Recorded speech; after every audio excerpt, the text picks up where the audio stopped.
Salut les gars, j'espère que vous allez bien. Pour ceux qui me découvrent, moi c'est Pépito, très content de vous retrouver pour cette nouvelle vidéo. Alors faut dire que dans ce match-là, il n'y avait pas un gros enjeu pour le Real, dans le sens où le Real est déjà qualifié et l'équipe en tout cas qui avait des points à chercher, c'était Napoli. Du coup ça donnait une certaine attractivité à ce match-là et Naples en tout cas qui est l'équipe la plus sérieuse dans ce groupe-là, la plus en tout cas difficile sur le papier pour le Real. Et j'avais vraiment hâte de voir ce match-là, voir comment le Real allait réagir face à un Napoli qui n'avait pas encore, en tout cas, sécurisé sa deuxième place pour se qualifier face à un Napoli qui allait venir chercher en tout cas au moins le point du nul ou bien la victoire même pour pouvoir se qualifier pour les phases suivantes. Et franchement, il faut dire que le match, il a pas très bien commencé pour le Real parce que le Real s'est fait surprendre. C'est Naples qui a marqué en premier, même en deuxième mi-temps. Naples aussi a marqué. Bon, ça peut se comprendre, il y avait des erreurs de concentration du côté du Real et il y avait un manque aussi de joueurs, en tout cas devant la défense, de joueurs défensifs, c'est-à-dire un Tchouaméni ou un Kamavinga. Kroos, il fait un bon début de saison, comme j'ai eu à le dire dans d'autres vidéos, mais Kroos, c'est pas le joueur à qui tu peux demander énormément d'efforts physiques, c'est pas déjà qu'il est âgé, que c'est pas son profil, ça fait beaucoup. Valverde qui notamment a été positionné en tout cas à côté de lui parce que Kroos il a besoin de quelqu'un qui bouge beaucoup autour de lui pour être le plus efficace possible. On l'a vu depuis le début de la saison, c'est comme ça. Mais voilà, le Real certes, s'est fait surprendre en première mi-temps, en début de première mi-temps, en début de deuxième mi-temps, mais le Real a su réagir. Déjà par Rodrigo, qui ces derniers temps revient très bien, qui est en très bonne forme.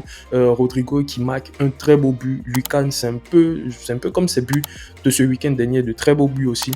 Un but en pleine lucarne, puis après le Real encore pas le gars qui sait tout faire, pas Jude Bellingham. Bellingham, franchement, il est capable de tout faire. Je pense que Bellingham, si on se pose et qu'on décide de faire une liste de ce qu'il ne sait pas faire et de ce qu'il sait faire, la liste de ce qu'il ne sait pas faire sera la plus courte. Parce que Bellingham, il nous a sorti tout. Il nous a sorti tout, en tout cas l'arsenal qu'il a. Il met des buts de la tête, des buts de renard de surface, des tapines, des buts de dernière minute, des buts de, je sais pas, de Joga Bonito, comme le but du match aller face à Naples. Bref, il nous met toutes sortes de buts. Bellingham, qu'est-ce qu'il ne sait pas faire? Qu'est-ce qu'il ne sait plus faire? Qu'est-ce qu'il ne nous a pas encore montré?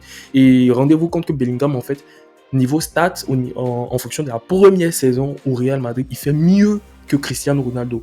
Ronaldo qui est une grosse légende, en tout cas une légende incontestée du Real, voire même la plus grande légende du Real. Il fait mieux que lui. Certes, Bellingham, ça ne sera pas le même ratio chaque saison, je pense, par rapport à Ronaldo, mais Bellingham, il commence très fort. C'est incroyable les stats qu'il a. Notamment, certes, on peut dire que oui, Bellingham, il fait que marquer des buts, tout ça, etc. Mais non, en fait, parce que Bellingham, même dans le jeu, il est important. Même dans le jeu, il apporte. En fait, il est partout. Il est partout. Il est depuis parfois devant sa défense, il fait des, je sais pas, des combinaisons avec Kroos, tout ça, etc. Devant encore, il est là à distribuer des caviars, même pour les derniers buts de Roselu sur lesquels je vais revenir. Mais Bellingham, il sait tout faire. Bellingham, c'est l'homme à tout fait du Real. Et moi, j'avais un peu cette crainte-là par rapport à la saison dernière. Parce que la saison dernière, je me disais, on a Chouameni, on a Kamavinga, on a Valverde, qui sont trois joueurs au milieu de terrain qui n'ont pas des profils créatifs. Et moi, je me disais, qui sera le joueur en tout cas que le Real va ramener quand Modric va partir, qui sera en tout cas le joueur créatif, on va dire le maître à jouer de cette équipe là. Mais Bellingham, je pense que, pas je pense, Bellingham on le voit tous, on le sait tous, à chaque match il nous montre il a les capacités pour. Voilà. Là, on ne peut plus parler de Bellingham monte en puissance. Là, il s'est imposé. Il est un joueur incontournable, en tout cas actuellement, au Real. Puis après, tu as Nico Paz aussi qui marque un but très important, le but de l'égalisation. Non, pardon, pas le but de l'égalisation, le but du 3-2 qui donne en tout cas l'avantage au Real. Et franchement, lui, ça fait vraiment plaisir qu'il marque. Il était sur le banc, il a débuté. Il n'a pas débuté le match. C'est Brahim Diaz qui a débuté. Brahim, bon, on a vu. C'est pas un mauvais match, mais voilà, je pense qu'il peut faire mieux. Il peut vraiment faire mieux. Du coup, heureusement, il a été remplacé. Il y a Nico Paz qui est rentré, qui a mis un très bon but, son premier but d'ailleurs. Franchement, je sais pas, mais je sais pas vous comment vous voyez la chose, mais rendez-vous compte que le Real a un bon vivier quand même. Le Real a un bon vivier. Je pense que le Real est bien servi pour les années à suivre. Avec un Vinicius qui a, je sais même pas, peut-être pas 22, 23 ans, un truc comme ça. Je crois qu'il a maximum 22 ou 21, je sais plus. Rodrigo, Bellingham, t'as Nico Paz, t'as Ada Güler qui est blessé qui arrive, t'as Chouameni, t'as Kamavinga, t'as Valverde. Bref, il y a énormément de jeunes joueurs talentueux avec de gros potentiels encore inexploités au Real. Mais voilà, franchement, l'avenir s'annonce bien. Et après, t'as Roselu. Bon, Le cas Roselu, moi, franchement, tous les ratés qu'il a eu à faire ne m'ont pas surpris parce que Roselu, pour moi, en tout cas, c'est pas un joueur qui a le niveau pour être titulaire au Real. Donc, dans ce genre de match-là, je m'attends pas à de grandes choses de lui. Roselu, je m'attends plus à ce qu'il score face aux équipes de bas de tableau de Liga ou aux équipes de milieu des tableaux de Liga. Après, si face aux grosses équipes, si dans les gros matchs, il marque des buts, il aide le Real à voilà, obtenir des points très très très importants. Why not? Tant mieux, il n'y a pas de souci. Mais Roselu, je ne m'attends pas à ce qu'il score, qu'il soit même le meilleur buteur du Real, même si c'est lui l'attaquant. Voilà. Et franchement, lui, depuis le début, il m'a montré en tout cas que pour mettre un seul but, il faut qu'il rate plusieurs. Voilà, on l'a vu même sur sa célébration, il était un peu déçu, il s'est excusé, tout ça. Bon, voilà quoi. Moi, je m'attends pas plutôt à beaucoup de lui et Bellingham, en tout cas, qui est très très très fort dans cet effectif Bellingham, qui est très fort. Je sais. Bref. Jude Bellingham, c'est waouh, incroyable, incroyable. Et on n'a pas encore tout vu, la saison n'est pas encore terminée.